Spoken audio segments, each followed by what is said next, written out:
जबलपुर शहर के रांझी स्थित गांधी चौक परशुराम बस्ती में स्थानांतरित होकर आई शराब दुकान का स्थानीय लोगों और बजरंग दल के प्रांतीय अध्यक्ष प्रीति धंधारिया, कांग्रेस नेता सोनू दुबे के द्वारा दुकान हटाने को लेकर प्रदर्शन किया जा रहा है। वहीं रविवार सुबह करीब 11 बजे शराब दुकान के सामने जमकर प्रदर्शन करते हुए शराब दुकान को हटाने की मांग कर नारेबाजी की गई। इस दौरान सूचना पर भारी पुलिस बल मौके पर पहुंचा।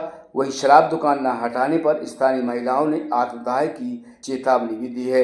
वहीं एक हफ्ते के अंदर शराब दुकान नहीं हटाई जाती है तो बजरंग दल के प्रांतीय अध्यक्ष प्रीति धंधारिया ने कहा है कि दुकान के सामने उग्र आंदोलन किया जाएगा।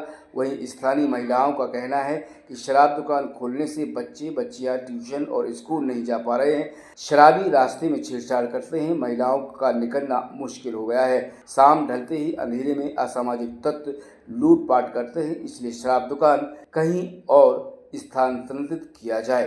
परशुराम बस्ती में ये जो नई शराब की दुकान उठकर आई है, हमने इसका विरोध किया है।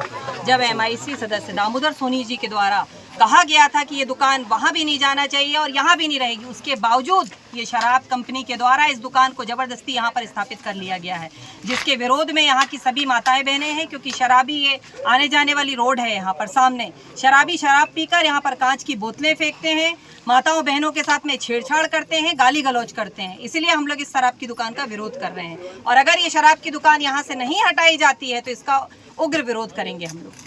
परशुराम कुंड के किनारे आदिवासी बस्ती का इलाका है और हमारे मानेगांव क्षेत्र में अभी विगत 1 वर्ष से मदर टेरेसा स्कूल के पास ये अवैध शराब की दुकान ये थी और लगातार महिलाओं ने, क्षेत्रीय महिलाओं ने जो विरोध प्रदर्शन किया, उसके बाद इस कलारी को यहाँ शिफ्ट कर दिया गया। बस वहाँ से 10 कदम उठा के यहाँ शिफ्ट कर दिया गया।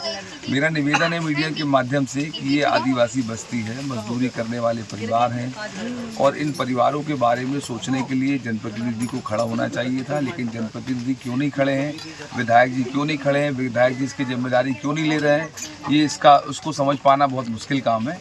लेकिन मेरा कहने का मतलब है कि सरकार आदिवासियों को आगे बढ़ाना की बात कर रही है, शिक्षा की बात कर रही है और ऐसे क्षेत्रों में अगर दादी की दुकान खुल रही है तो इस परिवार की स्थिति, बच्चों का भविष्य क्या बनेगा। आज वो बच्चा यहाँ दारू की दुकान में आसपास ये जो चीज़ें होगी, जो हरकत होगी, वही सीखेगा। तो हमारा निवेदन है प्रशासन से, क्योंकि दारू की दुकान एकांत में होने की वजह से आसपास की जो छोटी बस्ती है, शाम को जो दारूखोर यहाँ दारूखोरी करते हैं और महिलाओं के साथ अभद्रता करते हैं, शराब की बोतलें फोड़ते हैं, गाली गलौज करते हैं, इतने एकांत में इन गरीब महिलाओं की और लोगों की मदद करने के लिए कौन आएगा रात में।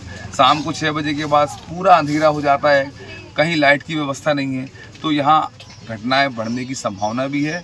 हमारा निवेदन है आप लोगों के माध्यम से कि इस बस्ती से, गरीबों की बस्ती से, इस दारू की दुकान को अलग किया जाए।